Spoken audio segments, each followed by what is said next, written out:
El desarrollo tecnológico es rápido, tan rápido que apenas puede asimilarse en una vida.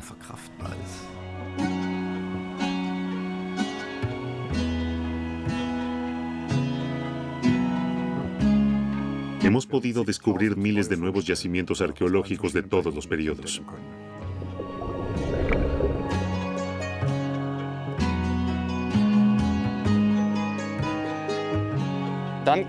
Esa gran cantidad de datos nos permite concretar más lo que buscamos y determinar exactamente dónde vamos a excavar.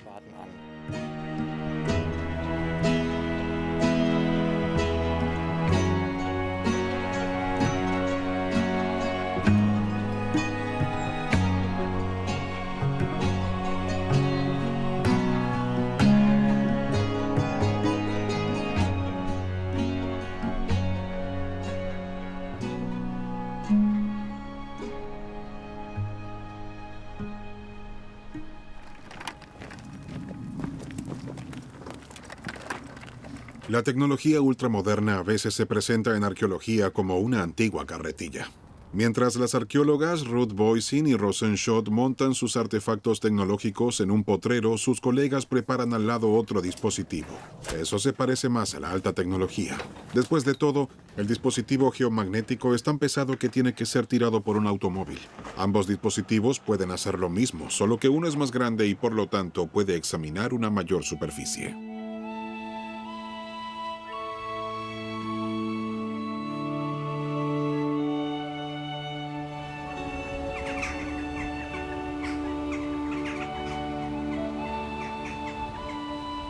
Los arqueólogos alemanes e irlandeses se han reunido en la antigua iglesia del monasterio de Skryne, un lugar misterioso y místico del siglo XV.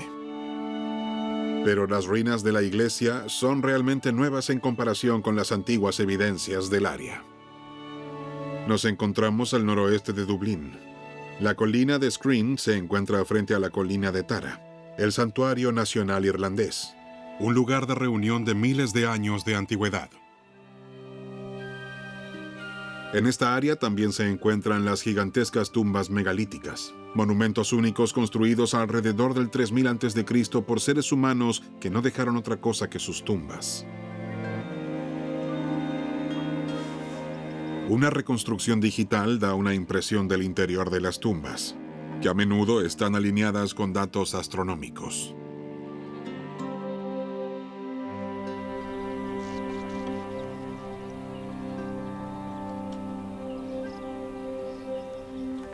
Las arqueólogas dirigen sondas a través del prado para descubrir qué hay debajo de la superficie. Este dispositivo con 5 sondas tiene una envergadura de 2 metros. Y con un dispositivo de este tipo se pueden medir 2 o 3 hectáreas por día. De modo que pueden obtenerse resultados muy rápidamente y evaluar la arqueología. El dispositivo geomagnético de sus colegas tiene 16 sondas y es más eficaz en la búsqueda de evidencia arqueológica. Bien, aquí tenemos que tener mucho cuidado, porque si confundimos los cables, las sondas transmitirán posiciones de ubicación incorrectas. Pero entonces finalmente se vuelve a hacer una comprobación para ver si todo funciona. Porque de eso se trata. Encontrar rastros antiquísimos en el suelo sin un solo trabajo de excavación. Esto se denomina prospección arqueológica. Ahora conectaré el dispositivo geomagnético al ordenador. El ordenador tiene la tarea de registrar todos los datos medidos e incluso cuando recorremos el terreno nos muestra el camino a prospectar.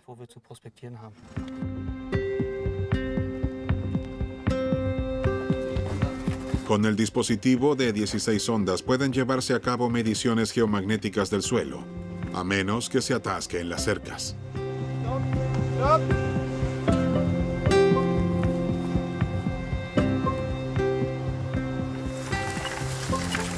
Realmente me pregunto qué encontraremos aquí. El paisaje respira una historia que comenzó hace miles de años.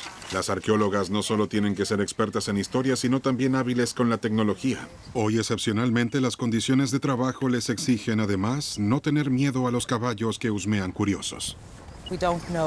No sabemos exactamente cuándo se fundó la iglesia y por eso queremos saber un poco más sobre la historia antes de las primeras fuentes documentales, porque tenemos algunas referencias del siglo VIII y del siglo X respecto a la colina de Skrin como lugar de sepultura.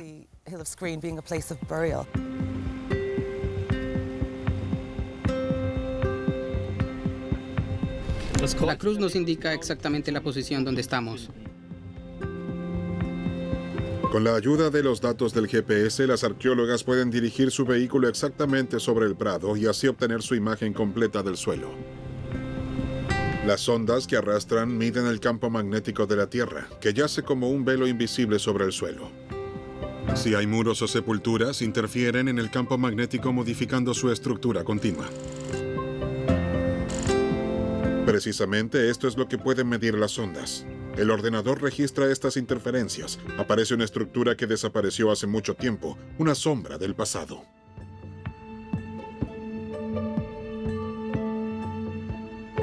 ...1.700 kilómetros más al este, en Berlín. En el estudio de realidad virtual del desarrollador de juegos Thomas Brimmer, se ocupan de otro tipo de arqueología digital. Parece un juego, pero no lo es.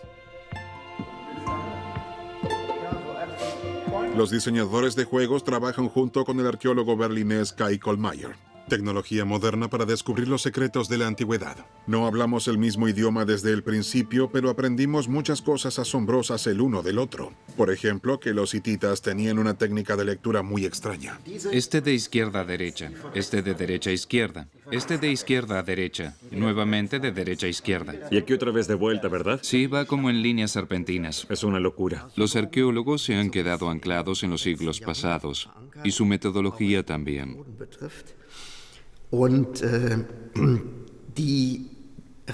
Todavía no hemos asimilado el vertiginoso avance de la tecnología informática, ni tampoco de la arqueología virtual. Si le digo a alguien que trabajo con un diseñador de videojuegos, se cierra en banda. Les parece poco serio, y eso es justo lo que queremos evitar. Lo que aquí parece un videojuego es una copia muy precisa de un templo real. Es el templo del dios del tiempo de Alepo, una de las deidades más importantes en el Antiguo Oriente. Los elementos más antiguos del templo datan del tercer milenio antes de Cristo. De manera virtual puede hacerse que el sol salga y se ponga, para así poder contemplar el templo con diferente luz. Se tiene una sensación de espacio, tamaño y proporción.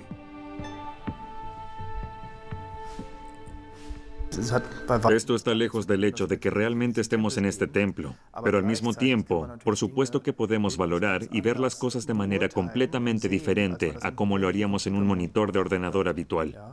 Solo el que pueda estar de pie aquí y, por ejemplo, poder ponerme en cuclillas y observar los objetos de forma plástica es algo que no puedo hacer con el monitor del ordenador normal. Siria, Alepo. El templo se encontraba en el corazón de la ciudad, en la antigua ciudadela, en el medio de la línea de demarcación. Rebeldes se habían atrincherado en la ciudadela y desde allí disparaban a las tropas del gobierno. 5000 años de historia pulverizados en una guerra cruel. A principios de 2011, el equipo de Kai Kollmeier de Berlín había escaneado el templo de Alepo. El país aún parecía tan pacífico que el profesor, además de sus estudiantes, llevó también a su hija a Siria. Bajo Emilia puede verse otra representación del dios del clima subiendo a su carro de guerra. Allí se lo muestra luchando. Ese es el símbolo para Dios. La pierna. Al principio solo se trataba de ciencia. Debido a la guerra, los datos de repente tuvieron un significado completamente diferente. Entonces, de repente, teníamos este revoltijo de datos, inconcebiblemente grande. Y entonces vino la guerra civil. No viajamos más y entonces me planteé, ¿qué haremos ahora? Por supuesto que ahora suena casi cínico, Un punto de partida ideal. Somos el único equipo de excavación en Medio Oriente que ha escaneado en 3D. Fue una suerte en una calamidad extrema.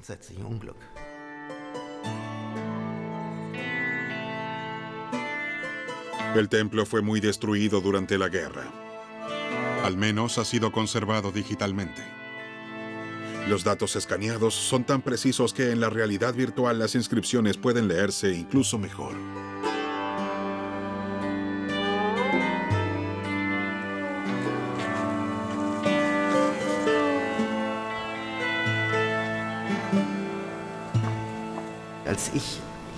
Cuando aprendí a excavar, tenía un trozo de papel y un lápiz. Eso era todo. Hoy podemos usar un escáner, que es mucho más preciso. Esto ni siquiera puede representarse en un trozo de papel. Con esto, lógicamente surgen nuevos planteamientos. Eso está claro.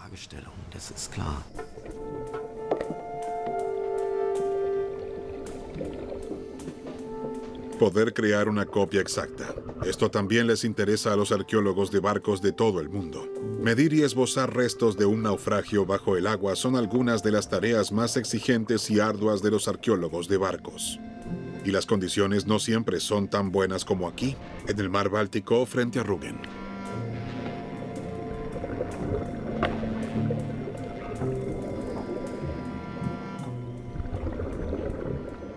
Ya que rescatar y preservar restos de un naufragio del fondo del mar solo se realiza en hallazgos absolutamente excepcionales, como en el caso de la coca hanseática de Bremen, que desde 1972 se restauró en el Museo Marítimo de Bremerhaven. Esto fue enormemente costoso. Para obtener más información sobre este buque mercante de 1380, los arqueólogos realizaron un modelo digital de la coca. Una estructura náutica es algo muy especial. Todo está relacionado y si se desplaza una parte solo 2 centímetros, entonces se deforma toda la estructura de la nave. Precisamente en esto se basa la reconstrucción por ordenador. Allí se tiene la vista general. No se tiene un barco de 23 metros de largo y entonces primero hay que buscar dónde se produjo la deformación, sino que si se deforma algo y se tiene todo a mano en una imagen ante sí, se puede verificar el resto si se ha producido algún cambio. De este modo, los científicos pudieron descubrir, por ejemplo, cómo se navegaba la coca sin llevarla al agua.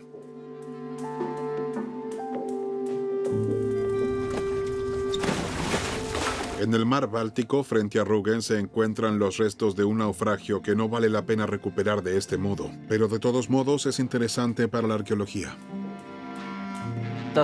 Lo particular del hallazgo del barco que tenemos allí es que proviene de mediados, tal vez incluso de la primera mitad del siglo XVI, que tenemos muy pocos hallazgos de barcos de esa época, y tenemos una datación que dice que la madera provendría de Hamburgo.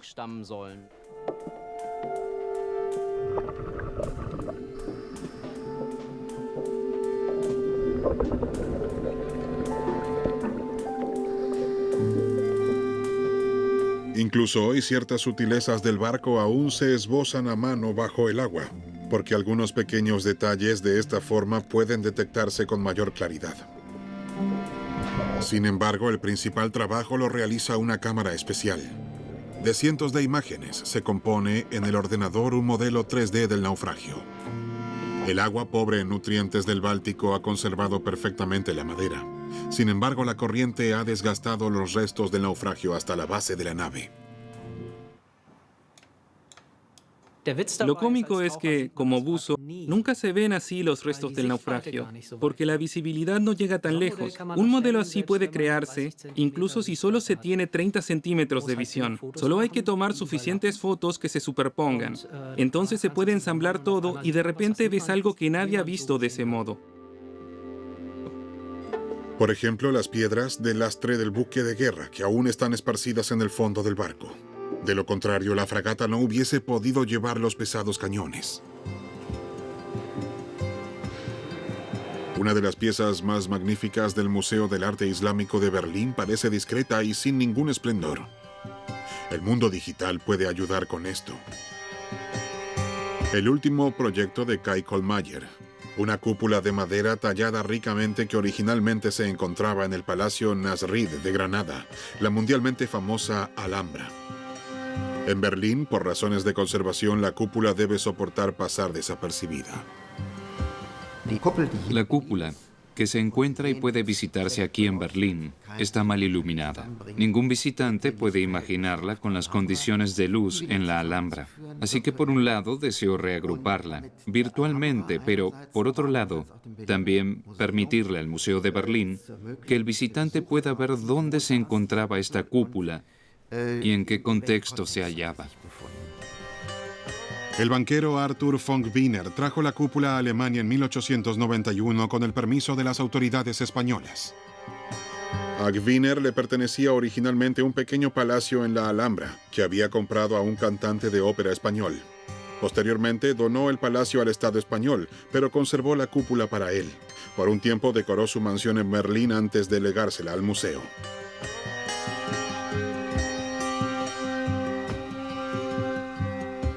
Originalmente la cúpula estaba pintada y tenía partes doradas. Se compone de docenas de piezas individuales y fue tallada en madera de cedro y álamo. Un ornamento estelar celestialmente hermoso. El valle del río Boyne, al noroeste de Dublín, es el lugar donde se encuentran los túmulos funerarios más espectaculares de Irlanda. Las sepulturas de corredor de Newgrange, Douth y Knowth son desde 1993 parte del patrimonio de la humanidad. El túmulo central de Knowth tiene una circunferencia de 275 metros y está rodeado por 20 sepulturas más pequeñas. Numerosas piedras trabajadas son un misterio hasta el día de hoy. Muchas historias y leyendas rodean estas enormes colinas. Se dice que en ellas nacieron héroes y que vivieron elfos y reyes. Los túmulos funerarios de Knowth, Douth y Newgrange están al alcance de la vista el uno del otro. Hacerse una idea general del paisaje es ahora una práctica estándar en la arqueología. Los drones están equipados con cámaras y de este modo proporcionan los datos para los modelos de terreno que se ensamblan por ordenador. Donde se encuentran iglesias de la Edad Media, a menudo se hallan rastros aún más antiguos. Si había lugares de especial importancia, también había que ocuparlos si se quería ejercer un control político, militar y religioso sobre un territorio. En este sentido, partimos de esos lugares y podemos imaginar que con la cristianización estos antiguos lugares se utilizaron también para la construcción de iglesias. Y de hecho, por la noche, al evaluar los datos geomagnéticos de Screen, los arqueólogos encuentran estructuras redondas que parecen ser más antiguos que la pequeña aldea de la Edad Media. Tal vez sean rastros de sepulturas circulares que encierran túmulos funerarios, o también pueden ser viviendas redondas. La distribución de estos objetos no hace referencia a estos terraplenes. Se puede suponer que pertenecen a un periodo de tiempo diferente. Localizar reliquias ocultas sin excavar. Esta técnica proviene originalmente del sector militar. Ciertos métodos geofísicos se basan en la medición de diferencias en el campo magnético. Estas son cosas que también provienen originalmente de la localización de submarinos. Entonces, se intentaba descubrir submarinos en el agua porque interferían en el campo magnético de la Tierra. Este es un método que ahora usamos lógicamente de una forma modificada para la arqueología.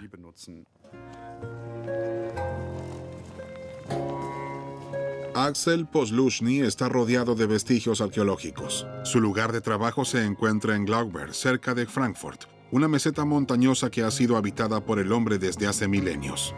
En particular, los celtas dejaron su huella en el área. Hoy sabemos que la meseta estaba rodeada por un magnífico muro. Este no servía de defensa porque la pendiente era lo suficientemente empinada. Este debía demostrar por encima de todo poder y esplendor. El poder y esplendor de los príncipes celtas. Comienza aquí, en la llamada era neolítica, la época de los primeros agricultores y ganaderos en Wetterau. Allí tenemos el primer asentamiento aquí arriba, en este momento aún sin fortificar. Se le denomina cultura de Michelsberg. Después continúa a finales de la Edad de Bronce y desde principios de la Edad de Hierro, es decir, alrededor del 500 a.C. se establecieron aquí las primeras personas, a quienes prácticamente llamaríamos celtas, y también son las primeras personas que fortificaron esta meseta. 1 Esta Una foto aérea insignificante condujo en 1988 a uno de los descubrimientos más espectaculares de la arqueología en Alemania. Los arqueólogos han estado utilizando fotografías aéreas desde hace décadas para identificar estructuras en el suelo. Sin embargo, esto solo funciona después de una larga sequía. Aquí en el campo puede verse con relativa claridad una estructura más oscura en el cultivo. Esto indica que el cultivo ha recibido más humedad en este punto. Esto significa que puede suponerse que en este punto hay una sepultura donde puede mantenerse mejor la humedad. Al pie de Glauber se descubrió la tumba de un príncipe celta en lo profundo del campo.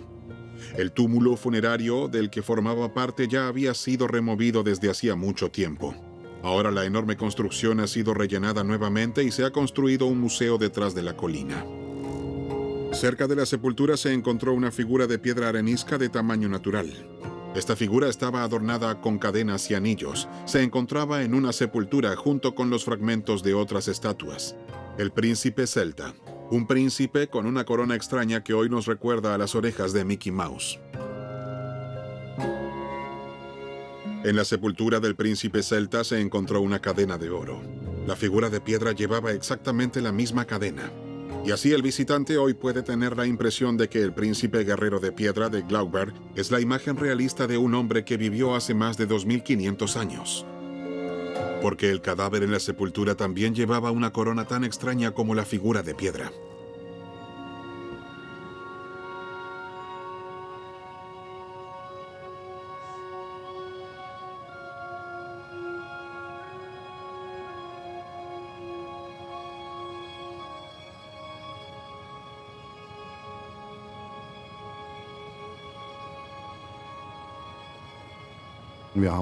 Además de la arqueología aérea clásica, que en la actualidad, por supuesto, también se lleva a cabo digitalmente, también tenemos la posibilidad de obtener información de forma no destructiva sobre el legado arqueológico con diferentes métodos asistidos por computadora.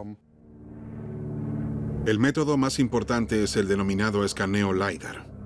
El escáner se coloca debajo de un avión y escanea el paisaje. Los datos en realidad ni siquiera se recopilan para la arqueología. Originalmente fueron recolectados para las oficinas topográficas. Sin embargo, para la arqueología, estos datos representan un salto cualitativo en el conocimiento. Incluso si los modelos de terreno de los datos de escaneo LiDAR en principio no parezcan espectaculares. Lo especial de los datos obtenidos de este modo es que con la ayuda del método se pueden desaparecer árboles y arbustos. Desde el aire, principalmente desde aviones, pero a veces también desde helicópteros, se emiten rayos láser al suelo. Estos se reflejan y a partir de la duración de esta reflexión, que se vuelve a recoger, puede calcularse la altitud de la superficie terrestre y a partir de eso crear un modelo del terreno. Y lo bueno de esto es que también funciona en el bosque, porque penetran suficientes rayos láser a través del bosque hasta el suelo, y así obtenemos una imagen relativamente precisa de la superficie en el bosque. En la imagen puede reconocerse el curso del limes romano, es decir, el límite entre el área ocupada por Roma y el área no ocupada. En este punto puede verse muy claramente. Y aquí, tal vez la atalaya. Y aquí en el bosque, por cierto, también campos con túmulos funerarios. Este podría ser, en teoría, un túmulo funerario que ya fue excavado en el pasado, diría que en el siglo XVIII. En aquel entonces, normalmente se entraba desde arriba. Nosotros lo llamamos tolva, y entonces quedan pequeños orificios arriba en la parte superior dentro del túmulo funerario. Aquí también hay una indicación muy sutil de esto. Esto podría ser algo así. Axel Posluszny ha descubierto un gran túmulo funerario, muy cerca de la sepultura del príncipe celta. Un pequeño punto en la imagen del escáner, que no se reconoce en el bosque como una tumba. Nuestro pasado se encuentra debajo de nuestros pies en una gran cantidad de lugares. Sencillamente no podemos verlo. La arqueología digital hace visible lo invisible. En Irlanda también, la cantidad de monumentos descubiertos podría multiplicarse por cientos utilizando métodos modernos de prospección. La colina de Tara es particularmente espectacular, el enigmático santuario nacional. sede de los reyes irlandeses y sacerdotes paganos en el apogeo de su poder. Sí, la colina de Tara en Irlanda posee cierta magia que rodea a este lugar. Y en el siglo XIX se reunían aquí los hombres irlandeses y realizaban el juramento sagrado de que no descansarían hasta que este país fuese independiente. Y no lo hacían sin una razón. Druidas autoproclamados pueblan los terrenos. Por las noches se los oye tocar el arpa. Los cristianos han construido aquí una iglesia.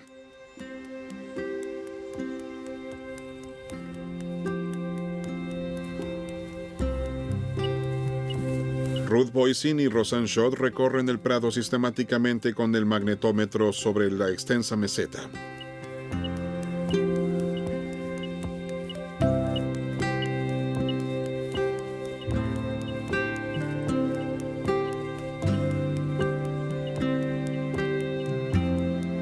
Se puede suponer que en Tara uno siempre encuentra algo. Y efectivamente, los datos digitales muestran numerosos círculos debajo de la superficie. Túmulos funerarios o tal vez lugares de reunión. Originalmente solo conocíamos 25 monumentos, que también pueden verse sobre el suelo. Gracias a la geofísica, ahora sabemos que aquí hay más de 100 monumentos. Muchos se encuentran debajo de la superficie. Mapas antiguos también dan indicios sobre los monumentos desaparecidos.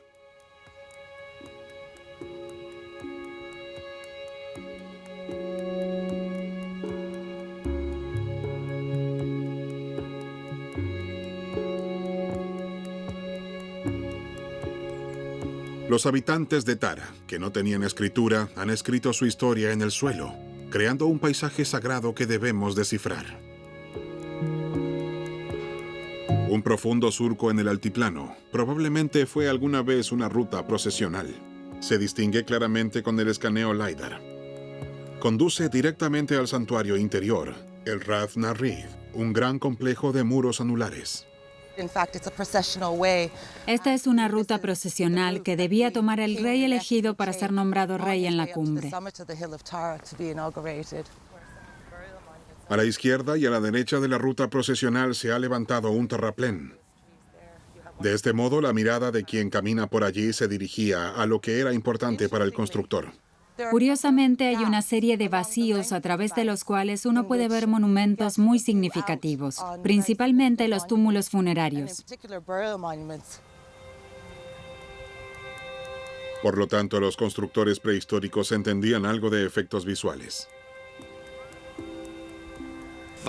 Lo que también me parece muy bueno es que si estás aquí arriba puedes ver lógicamente bastante a lo lejos este paisaje en el entorno de Tara. Y en muchas de estas montañas y colinas que vemos se encuentran a su vez monumentos de manera similar. Es decir, no en tanta cantidad como en la colina de Tara. Eso es algo único.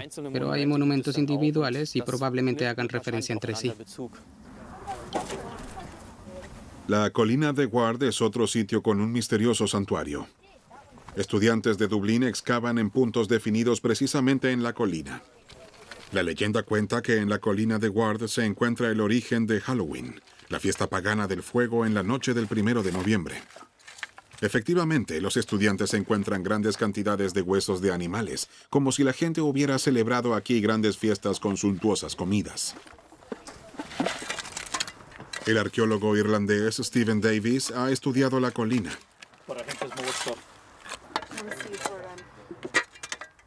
Sin embargo, aquí no pudo reconocer nada con geomagnetismo por una muy sencilla razón. La prospección magnética aquí es inútil, debido a todos los grandes incendios que hacen que el suelo se vea magnético. Entonces se ilumina todo el escáner y ya no se puede reconocer nada. Pero con el método de resistencia eléctrica del suelo, se puede ver que la gran colina detrás de mí estaba rodeada por un muro. Es por eso que cavamos precisamente aquí. Cavamos una pequeña sección en la colina con el muro de piedra en el centro. La geoeléctrica mide la resistencia del suelo y entonces se hace una imagen a partir de ello. Otro método de la caja de herramientas de la arqueología virtual. Recién entonces pueden reconocerse las diferentes murallas y sepulturas del sistema. ¿Realmente se celebraban fiestas rituales la noche del 1 de noviembre? ¿Y se hacían grandes fogatas? Hay indicios arqueológicos para estas hipótesis. Esta es una capa de un incendio. El fuego era de antes de que todo esto se depositara encima. La capa de fuego se extiende hasta allí. Aquí se realizaban fiestas con fuego, pero es solo una teoría de que estas fiestas se remonten a la Edad del Hierro. En la Edad Media, los druidas y sacerdotes hacían grandes fuegos aquí, pero esto fue escrito recién 700 años después, y es por eso que tenemos que ser un poco escépticos. Pero aquí hemos encontrado mucha evidencia de fuego, así que, ¿quién sabe?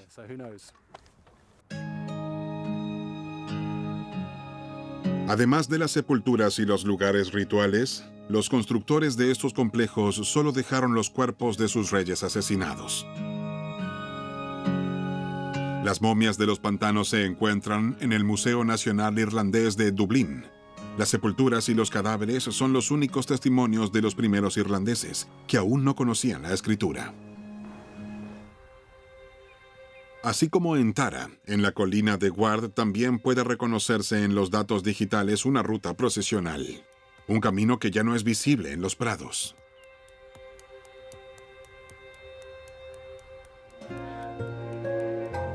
Así fue también en la sepultura celta de Glauber.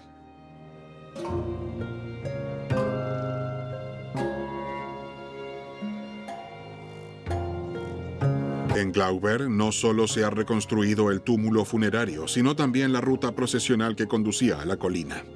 Estaba bordeada por profundas zanjas y en realidad era mucho más larga. Esto puede verse bien en los datos digitales. El geomagnetismo revela dónde seguía el camino.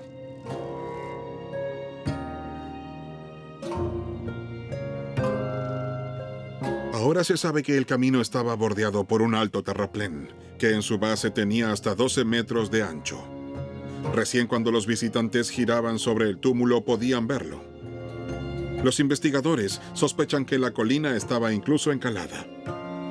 Al igual que en Irlanda, los monumentos aquí también estaban colocados orientados por un efecto óptico, alineados según criterios astronómicos. No es un camino que de alguna manera marque cierto trayecto de A a B, pero está orientado hacia cuando la Luna alcanza su punto de salida más austral en el horizonte. Este es un fenómeno astronómico que se repite cada 18.6 años, con la ayuda del cual pueden realizarse divisiones de tiempo sin calendario, sin reloj, a través de un lapso más largo.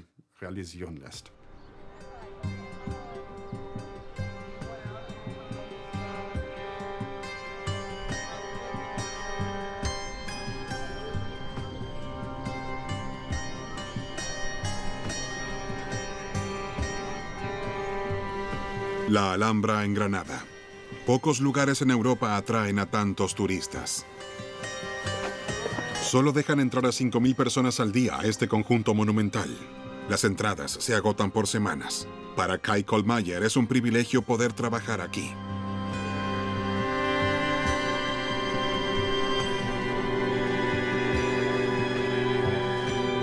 Kai Kohlmeier y su equipo han estado trabajando desde hace días en el Palacio del Partal, la mansión que primero perteneció a un sultán, luego a un cantante de ópera y después a un banquero alemán de Berlín. De aquí desmontó la cúpula Arthur von Wiener en 1891. Hoy ocupa su lugar una mala copia. Es realmente sensacional, porque aquí realmente puedes comprender la forma en la que se encontraba la cúpula originalmente. Lo hueles, lo ves a través de las ventanas. Es una sensación completamente diferente a estar en el museo y mirar hacia arriba en una habitación a oscuras. Cuidadosamente, la habitación se registra en cada detalle con un escáner de alta definición. Al pensar en todo el esfuerzo, surge la pregunta de por qué los berlineses no regresan sencillamente la cúpula. Sin embargo, al arqueólogo le parece realmente que esto no estaría en consonancia histórica. La cúpula fue llevada a Berlín legalmente. En esto no hay una gran discusión. La cúpula tiene ahora su propia historia, y esta historia incluye la del dueño anterior, ese banquero de Alemania que la adquirió. que después la llevó a Alemania, que entonces fue instalada en Alemania en su propia mansión y que después fue a parar por un desvío al museo en Berlín. Esta historia ahora también le pertenece al objeto. No puede dejarse de lado. Una habitación cuyo esplendor original deja entrever la reconstrucción digital. En la realidad virtual se incorpora la cúpula original del Museo de Berlín.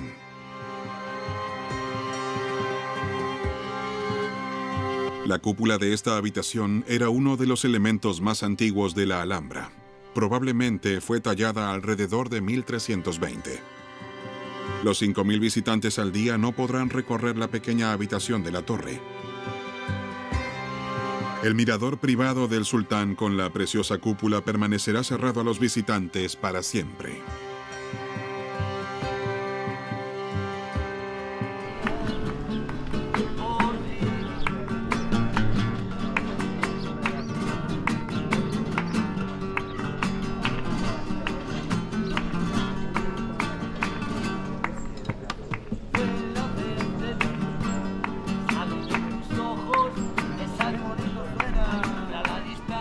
Donde las paredes son demasiado altas para el escáner, se emplea otro método, la fotogrametría. A partir de miles de fotos superpuestas, se crea un modelo 3D. En principio, creo que es muy bueno hacer que estos datos, es decir, también objetos tridimensionales, estén disponibles en Internet, porque así precisamente todos pueden acceder. En Irlanda ya están un paso por delante. Allí ya se encuentran disponibles en Internet para el público interesado muchos objetos ya escaneados.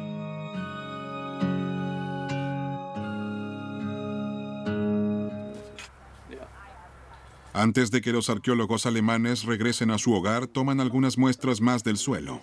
Un método más económico que la excavación.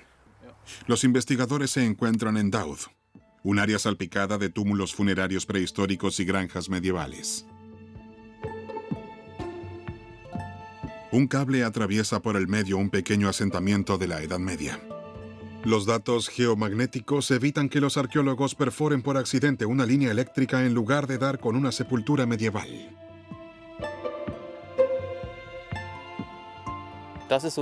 Este es ahora el gran cambio. Cuando ahora comienzo a excavar, en el caso ideal, ya sé mucho sobre este yacimiento. Y entonces puedo definir con mucha precisión mis áreas de excavación y en general, hoy son mucho más pequeñas que antes porque sencillamente ya no tengo que buscar.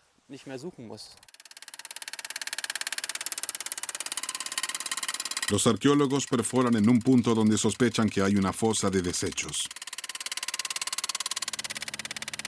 Al igual que los basureros modernos, sus predecesores históricos dicen mucho sobre las condiciones de vida de los habitantes.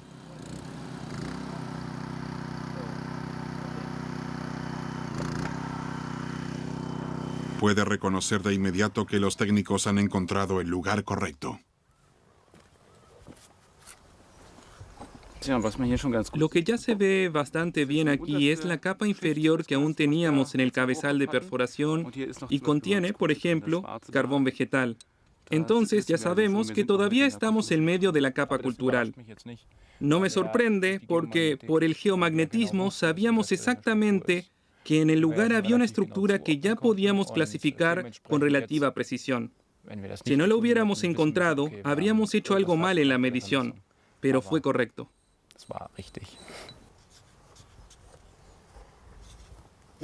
Tenemos mucha información sin haber hecho una excavación y lo que es bueno es que en el núcleo de perforación ya hemos visto que hay carbón vegetal. Es decir, podemos realizar dataciones de carbono 14 para saber cuán antiguo es este carbón. Eso no quiere decir que sepamos cuán antiguo es el foso, pero así lo tanteamos. Cuando los botánicos analicen el carbón vegetal, también sabremos qué tipo de árboles se utilizaron aquí, cuáles fueron quemados.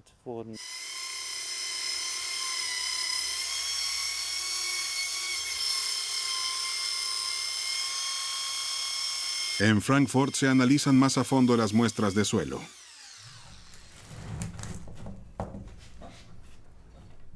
Los pequeños trozos de carbón del depósito de basura histórico reciben la misma atención que un pedazo de alfarería antiguo.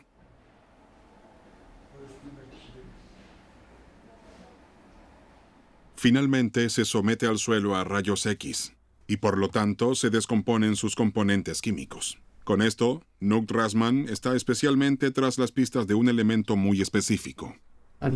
Una persona excreta aproximadamente 1 kilogramo de fósforo por año. En el caso del ganado, aproximadamente 8 kilogramos. Si tenemos mucho fósforo, eso significa también que la probabilidad de que las personas y los animales hayan traído sus heces al suelo es relativamente alta. A grosso modo, ese es el primer indicador de si este fue un asentamiento que se usó por muy poco tiempo o es un asentamiento que se usó durante mucho. Y cuanto mayor sea este impacto del fósforo, mayor la probabilidad de que este asentamiento se haya usado durante mucho tiempo. Gracias a su equipo de alta tecnología, los arqueólogos conocen muchos sitios donde podrían excavar. Sin embargo, no lo hacen. Porque si excavan, destruirán pistas que prometen descubrimientos importantes con métodos futuros. También tenemos una responsabilidad. La arqueología es una masa finita. Los yacimientos arqueológicos no vuelven a crecer y lo que ha sido excavado ya no puede ser objeto de investigación.